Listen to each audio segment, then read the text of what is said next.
বোধনের রাতে পাক বিসর্জন, কুলদীপের তিলকে অপরাজিত থেকেই ফের এশিয়া সেরা টিম ইন্ডিয়া।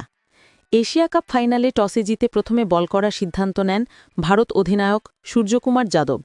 শুরুটা যদিও খারাপ করেনি পাকিস্তান। ওপেনিং জুটিতে তারা করেন ৮৪ রান, সাহিবজাদা ফারহান করেন ৫৭ রান এবং ফকর জামান ৪৬ রান করেন। সেই সময় বুমরাকে রীতিমতো চাপে রেখেছিলেন পাক ব্যাটাররা, কিন্তু ভারতীয় স্পিনাররা আসতেই খেই হারিয়ে ফেলে পাকিস্তানি ব্যাটসম্যানেরা। প্রথম ৩ জনের পর আর কেউ ২ অঙ্কের রানে পৌঁছাতে পারেনি।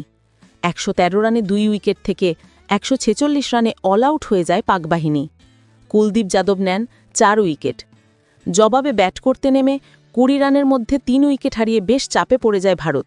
সেখান থেকে তিলক বর্মা প্রথমে সঞ্জি স্যামসনকে নিয়ে ৫৭ রানের একটি গুরুত্বপূর্ণ পার্টনারশিপ গড়েন।